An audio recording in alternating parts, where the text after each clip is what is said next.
Chapter 29. Don't worry, we'll investigate. Early morning. The sound of rain outside had diminished slightly, possibly easing off. Lily opened her eyes, feeling much lighter both in her head and body, a sign that her cold was better. Turning her head, she saw the bottled water and medicine left by Maria on the table, and her heart was moved.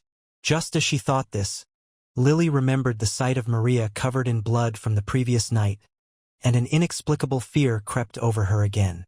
How many people had Maria killed last night? She stepped out of the room and saw the table set with many dishes, the aroma wafting. Maria had just finished preparing breakfast. With the electricity, water, and gas cut off in the villa, Maria wasn't yet proficient in heating breakfast with a small fireball spell. But fortunately, it wasn't a big issue. As for the generator stored in the magical space, Maria had no immediate plans to bring it out. The current environment wasn't suitable for that. "Lily, are you feeling better?" Maria inquired. In the morning, she noticed many people had moved into the villas ahead, and figures appeared in the distant villas. Judging from their attire, they seemed to be newcomers like those who had tried to barge in the previous night. The influx of tourists meant more dangers might emerge. Should an unpredictable danger arise, Lily, being self-propelled, could run on her own. "Yes, thank you, Maria," Lily replied. Although there was still a faint smell of blood in the air, Maria looked very clean, which greatly reassured Lily. The breakfast consisted of fish porridge, boiled eggs, and shredded potato pancakes, which Lily enjoyed thoroughly.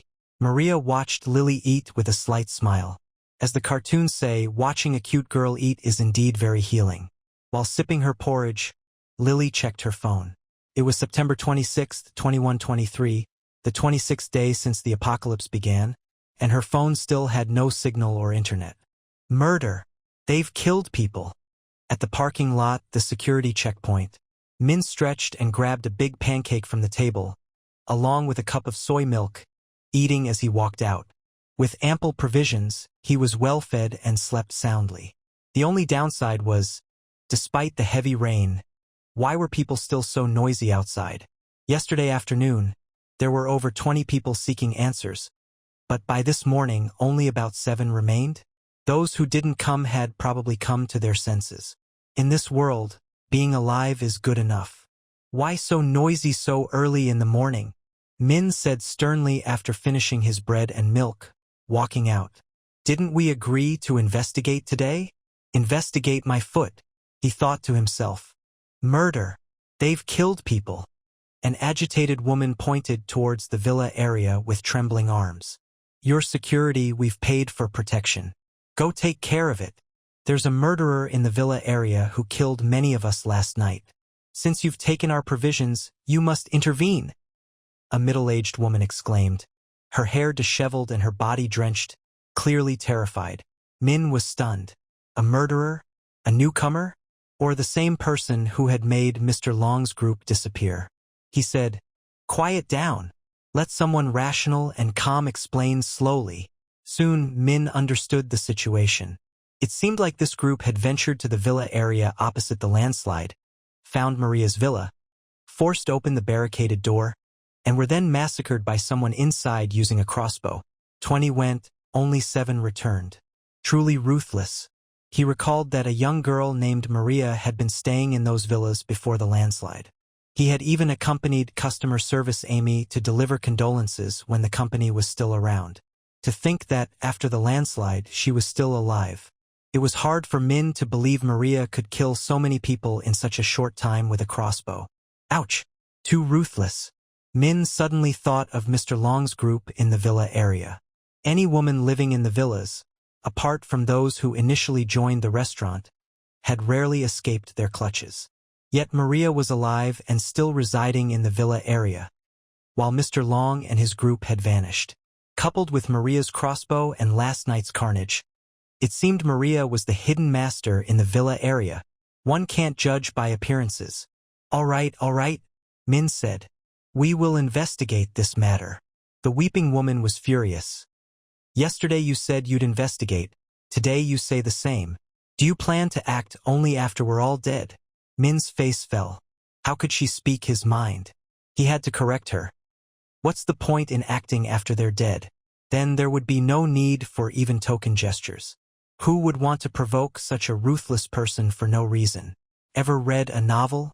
There's a saying, be cautious of women, children, the elderly, and monks in your life. With food in his belly, he didn't want to die. Min said, "What are you talking about? Didn't I tell you to find an unoccupied house? Instead, you barge into occupied villas? That's trespassing." Strictly speaking, she was acting in self-defense. The woman grew even angrier. What self-defense? She's killed so many of us.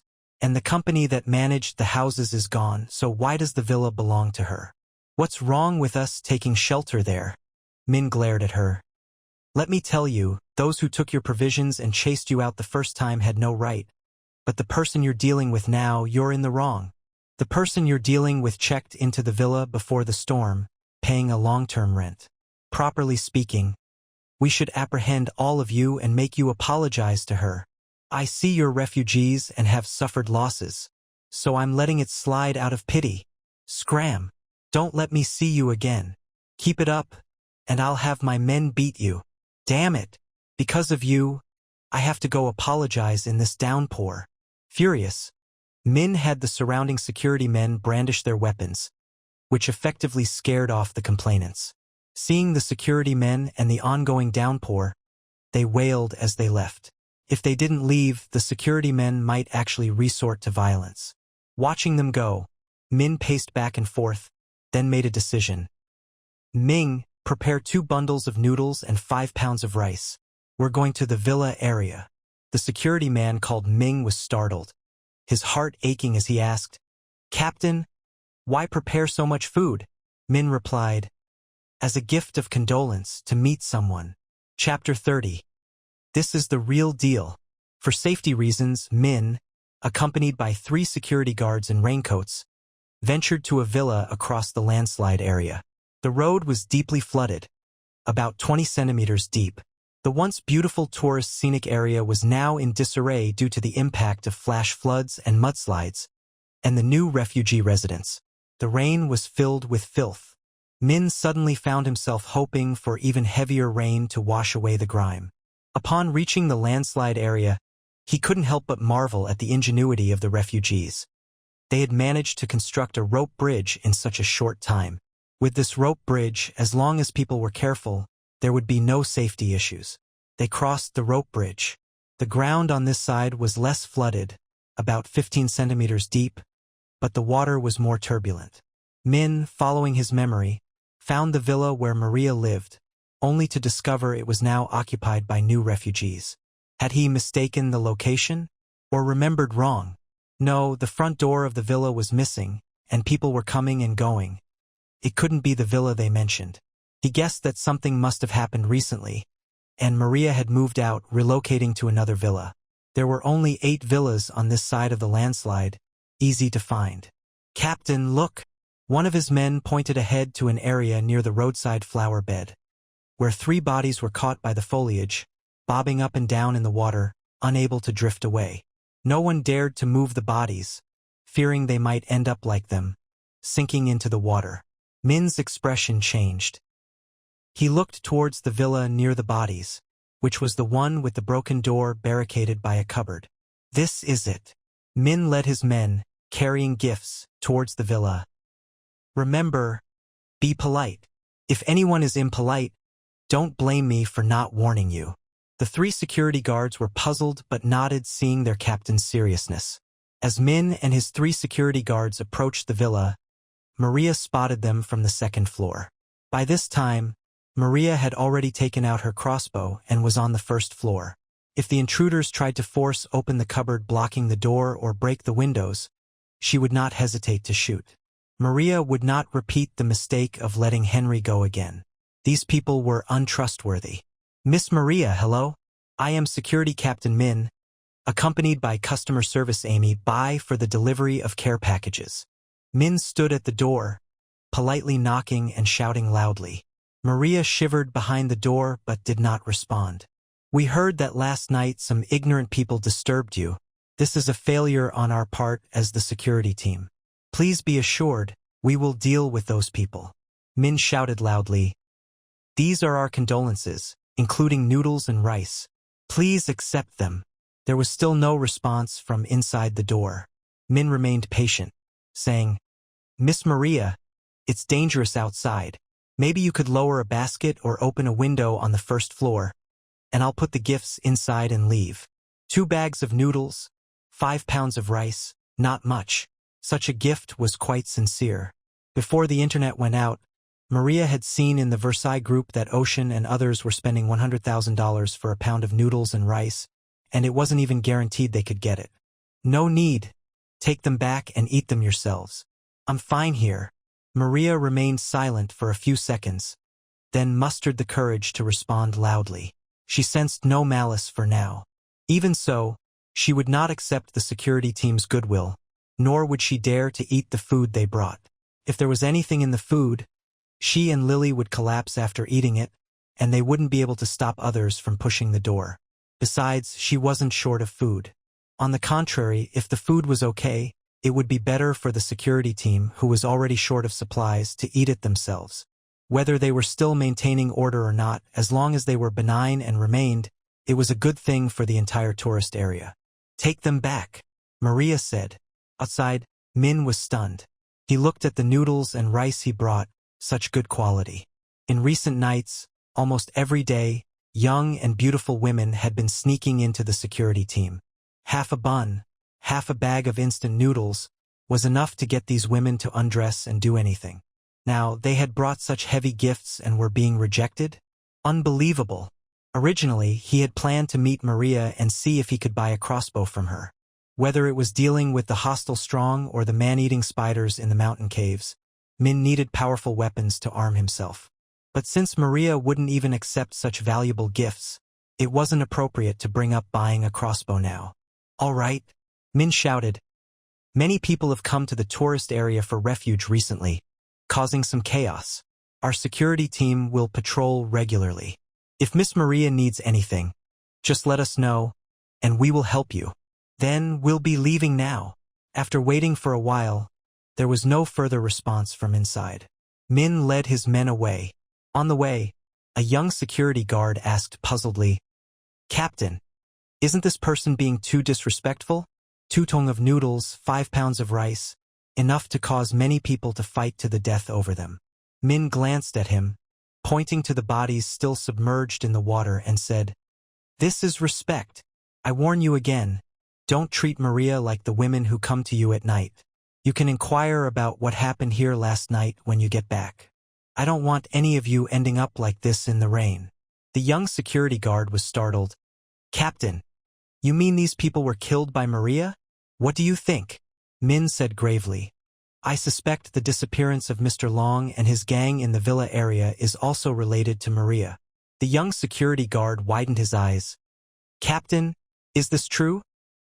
He turned to look at Maria's villa, and in a trance, it seemed enveloped in blood, menacing, with corpses everywhere, extremely bloody and terrifying. Looking around at the new residents in the surrounding villas, they all pulled their curtains tightly, none daring to glance at that villa. The more he thought about it, the more scared he became, his pace quickening, almost tripping. Not long after the security team left, someone came over and took a longer look at Maria's villa. To have the security team bring noodles and rice here especially, who exactly lives inside? I'll report this to the foreman. To refuse such good noodles and rice, it must be someone important inside, possibly with a lot of food hidden. Chapter 31. Maria, do you have social anxiety? Maria returned to the second floor, taking a deep breath of relief. As long as she didn't have to interact with strangers, she felt no pressure. When had this situation begun?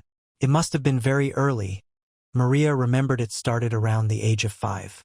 Back then, both her parents were still at home, and she laughed happily like other children, looking for them to play. But one day, her parents suddenly packed their bags and left. Her grandmother told her they had gone to contribute to the country and would be back after many years. Later, the friends she played with at school transferred away, and she was left without any. Her personal world was now only filled with her grandparents. Over a decade passed, and her grandparents had both passed away, leaving her world confined to the internet. During college, a kind old professor had once advised her to improve her personality and offered some help, which had briefly made her feel a bit better. At least she didn't easily appear abnormal when going out. But shortly after graduating from university, no one had expected the apocalypse to arrive. Under the threat of the apocalypse, Maria lived in constant fear, and her symptoms worsened unconsciously. "Sister Maria," Lily's voice rang out. "Ah, Lily." Maria snapped back to reality. "It's the security team. It's nothing." Seeing Lily, Maria was delighted. She felt grateful that she had, for a moment, forgotten about the danger and managed to save Lily that day. Humans are ultimately social creatures, even her. Every time she saw the cute Lily, Maria felt immensely consoled. She remembered there were some cute dresses in the magical space that might be suitable for Lily. Perhaps she could take them out as a gift. Or maybe they could leave this place someday and go to abandoned malls or warehouses to get some beautiful dresses for Lily. Maria thought about this. Lily seemed to muster immense courage and asked, "Sister, can I ask you a question?" Maria tilted her head. "What is it?" Lily said, "Sister, do you have social anxiety?" Maria's body stiffened. Had this been noticed? How should she answer this? Lily quickly added, "I absolutely am not asking this because I dislike you. I just want to say, isn't this the apocalypse? The apocalypse? Wasn't that question a bit too abrupt?" Maria was puzzled but answered, "Yes, it is the apocalypse." Lily's mood suddenly became a bit downcast. Is it really the apocalypse? She remembered her mother risking her life to save her during the landslide. Lily's expression hardened again. Because it's the apocalypse, social anxiety could bring danger to you, sister. You need to change. Maria blinked. Similar words had been spoken to her by that professor too. In fact, she wanted to know more people, to have more friends. But when it came to taking that step, Maria found it extremely difficult. But even before the apocalypse, she couldn't correct it. Now, with the danger everywhere, how could she change? The malice emanating from some people was too obvious. Maria looked at Lily, unsure of what to say. Lily suggested, "Sister, you don't need to change everything. Just start with the basics." Maria was puzzled. "Basics?" Lily gestured. "Yes, like at least managing your expressions, stopping your body from trembling.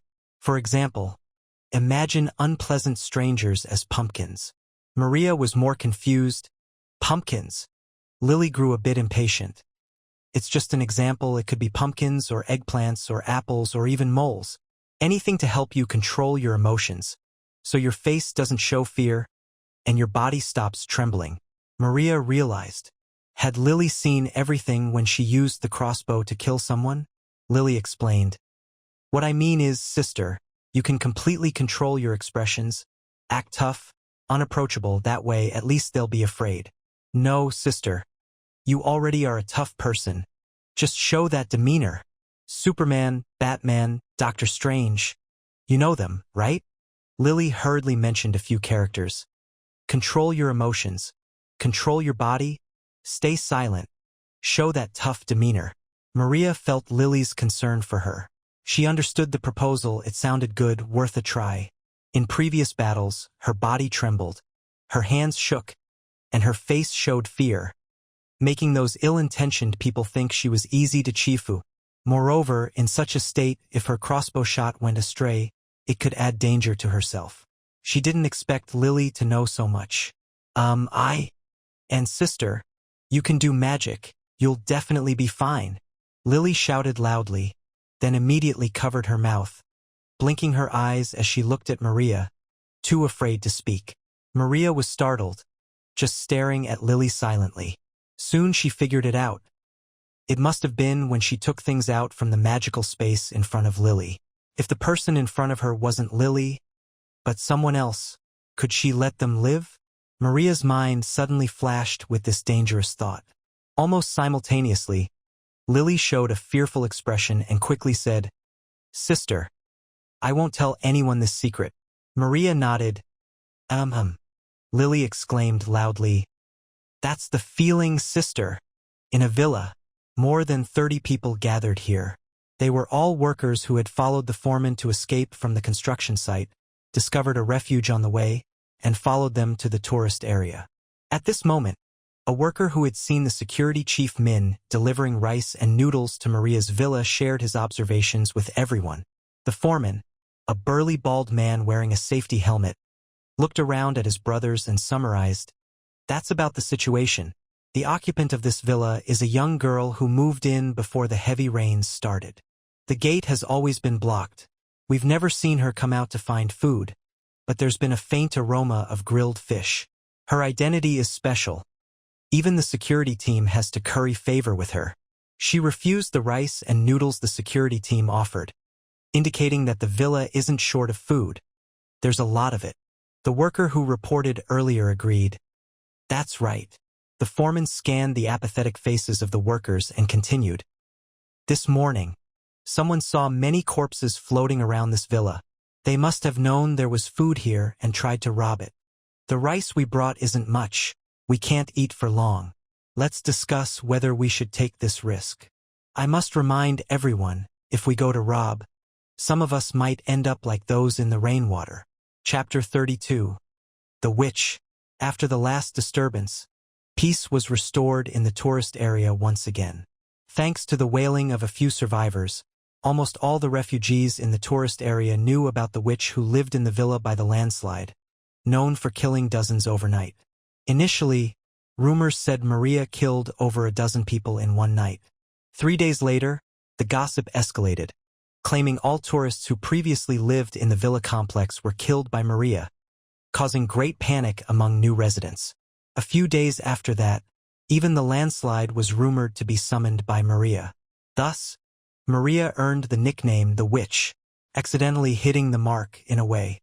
It is October 3rd, 2123, and the torrential rains continue. Several flash floods and landslides have occurred near the tourist area, and several sections of the road leading out have been washed away. Worse still, the temperature is starting to drop. Fewer refugees are entering the tourist area due to many being swept away by flash floods and landslides on the way. A heartbreaking sight. With fewer new refugees, the consumption of resources by existing refugees in the tourist area has accelerated. No matter how frugal they are, their food supplies are gradually running out.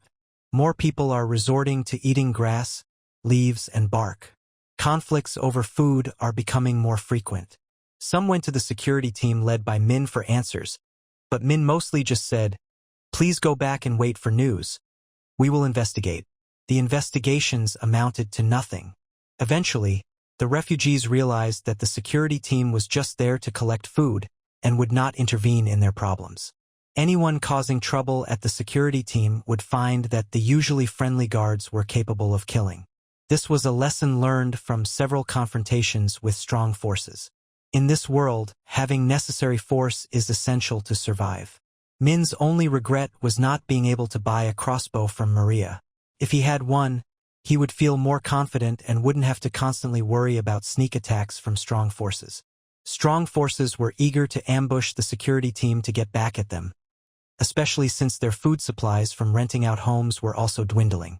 At such a time, the security team with abundant food became the best target.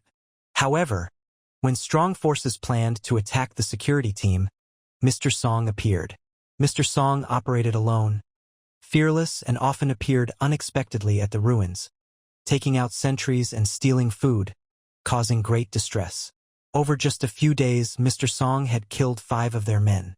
Strong forces were extremely furious, setting traps for Mr. Song for several days, but he never showed up. The situation was stalemated. Among the new refugees, 3 villages had clashed a few times with few casualties, maintaining a restrained state. Construction workers braved the storm several times to hunt for rabbits in the mountains but always returned empty-handed. Student groups were protected by teachers and remained undisturbed, possibly because the security team actually intervened. Perhaps due to several physical education teachers being particularly capable, one of whom was a national Sanda champion. Henry and his gang, who had troubled Maria before, were now holed up in their villa, feasting without causing any trouble outside. If anyone dared to bother them, they would not be lenient. "Sister, people are always watching us," Lily said cautiously, glancing out the window and spotting a few suspicious figures lurking near the villa. Maria sheathed her umbrella sword and said, "Don't worry about them." Her daily practice with the umbrella sword was complete. Compared to the initial practice of drawing and thrusting, Maria felt her speed had greatly improved. When she could draw and thrust at supersonic speeds, she should be considered to have made initial success. After practicing, Maria went to a cleared room filled with potted plants, growing seasonal vegetables like greens and radishes. Although she had fresh vegetables in her magical space, they were consumed daily and would eventually run out, so learning to grow them was a good precaution. Among these, the mushrooms on the pine wood shelves were Maria's focus. Worried about failing to grow mushrooms, Maria bought pre-grown ones from a wholesale market. These pine woods were sprinkled with mushroom spores, and all she needed to do was water them regularly to promote growth. Now, many beautiful mushrooms had sprouted on the pine wood: oyster mushrooms, button mushrooms, large mushrooms, and even matsutake, looking very appetizing. Tonight, a delicious mushroom hot pot could be on the menu. Time flies when you're busy, and it was soon evening. Maria brought out an induction cooker and took out beef slices, tripe, vegetables, sauces, and other ingredients from her magical space. The mushrooms were freshly picked that afternoon. Lily sat at the table, looking eagerly at the bubbling hot pot. The electricity for the induction cooker was generated by her countless cycles of riding a stationary bike indoors, so this moment felt particularly rewarding to her. "All right, let's eat." Maria opened an apple soda, took a sip, and ate a piece of mushroom, savoring the deliciousness. Lily quickly picked up a piece of beef, dipped it in sauce, and ate it, feeling incredibly happy. However, what made her even happier was that Maria no longer hid her magic from her. Lily had completely adapted to Maria's miraculous ability to conjure things out of thin air. "Those bastards! What are they eating? Damn! It's a beef hot pot. Smells so good. The last time I ate meat was ages ago, and it was just a few specks in the construction site cafeteria. Stop talking. Just smelling this makes my stomach rumble.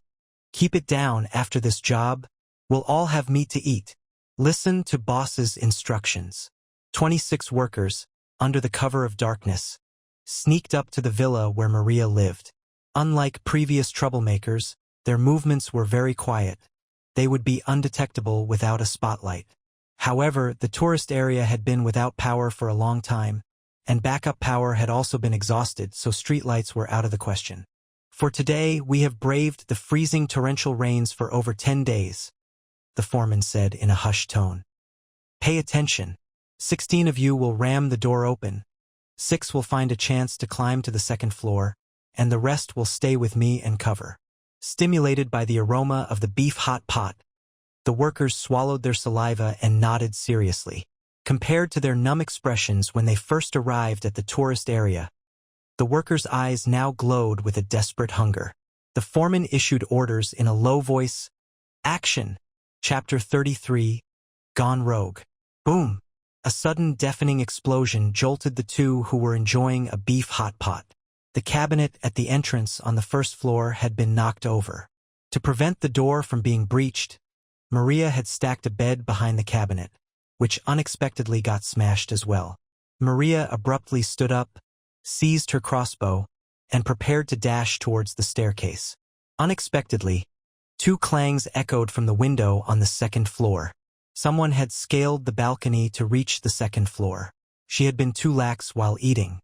Maria quickly positioned another large cabinet at the staircase entrance, then rushed to the balcony. There, 2 figures were stealthily climbing up a rope. As their heads emerged, 2 bolts were simultaneously unleashed, piercing their foreheads. "Ah!" The climbers plummeted. Lily pointed to a corner of the balcony. "Sister, there's another one."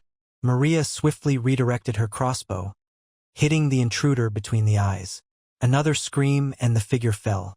3 others were about to climb up, but seeing their fallen comrades deterred them. "Damn, There's a cabinet here too, someone shouted from the staircase entrance. Bust it open, another voice yelled. A thunderous crash followed, as the massive cabinet was toppled by the group. Lily shrieked in terror. Maria was also frightened, but during this time, she had practiced control techniques from Lily, ensuring she didn't tremble when facing strangers. This enabled her to remain calm. More importantly, there was no time for fear in this situation. These attackers were far more formidable than the previous rabble.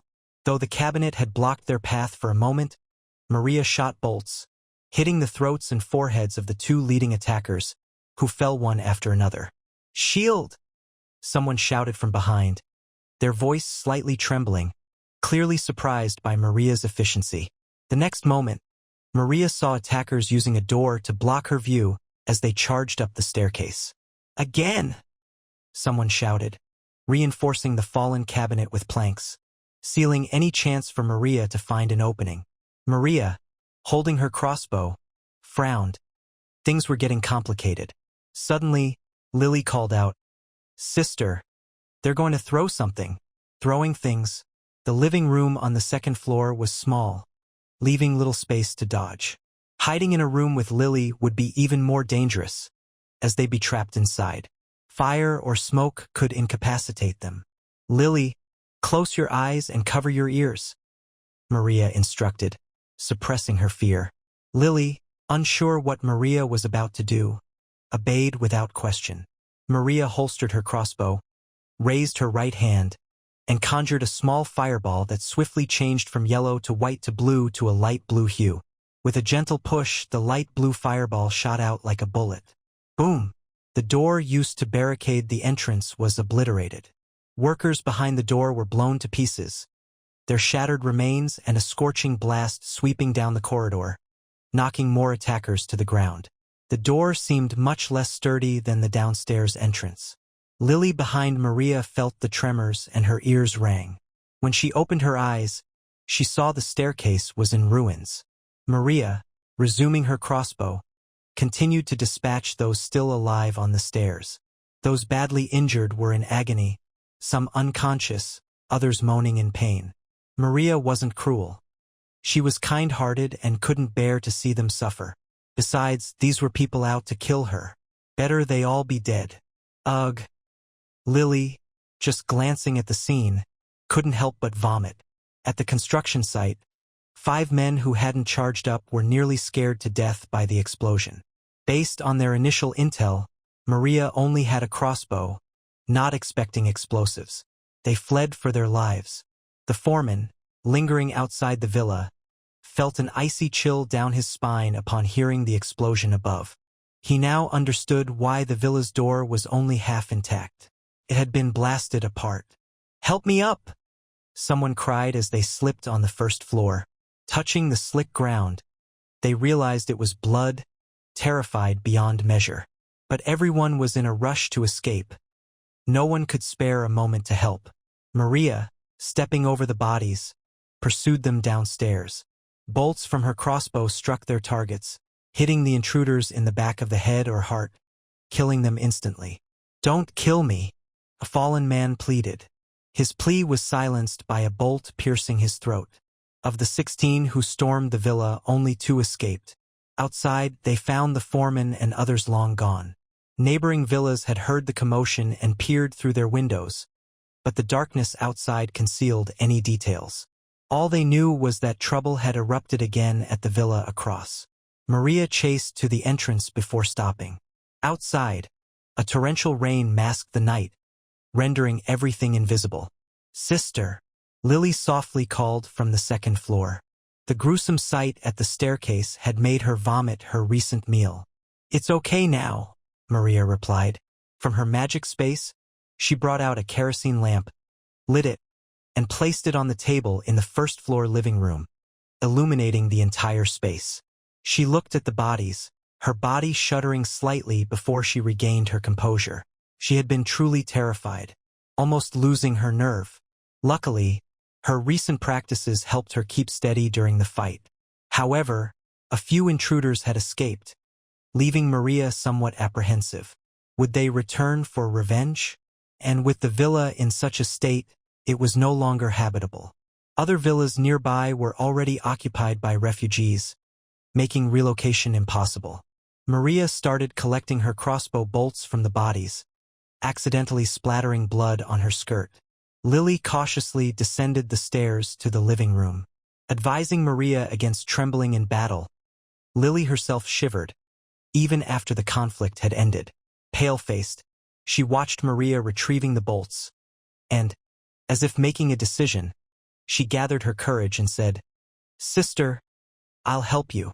Maria looked at Lily, considered and said, "Okay." Chapter 34. Is this what you call social anxiety? Lily pulled out an arrow, splattered with blood, and couldn't help but retch again. Maria just watched, saying nothing.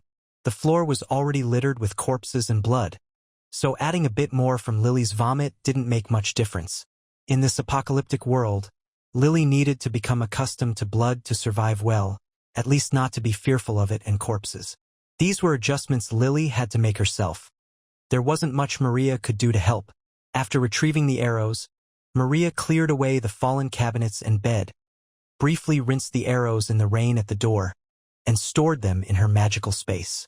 The next task was to move the bodies outside into the rain, allowing the water to wash them away.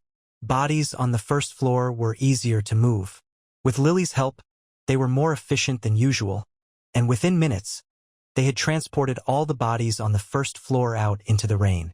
However, the bodies on the stairs were more troublesome, stacked heavily and in large numbers, especially those that had been blown apart. They were beyond description, a gruesome sight. Not surprisingly, Lily threw up again after seeing these bodies clearly. But Lily was resilient.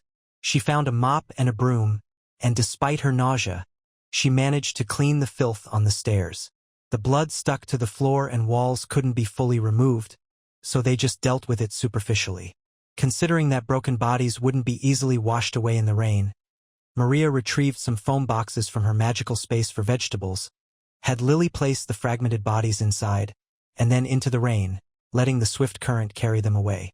By the time they finished cleaning from upstairs to downstairs, it was past 1 a.m.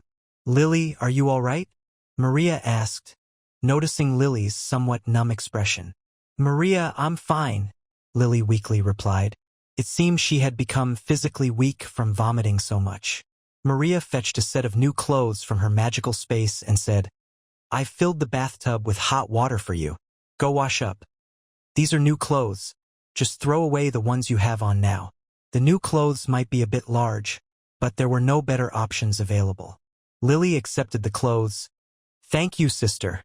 Maria went into another bathroom, took a quick rinse, and then soaked in a bath, putting on fresh clothes, feeling much cleaner and refreshed. Looking at the devastated villa, she wondered why the attackers kept coming back despite seeing the bodies outside.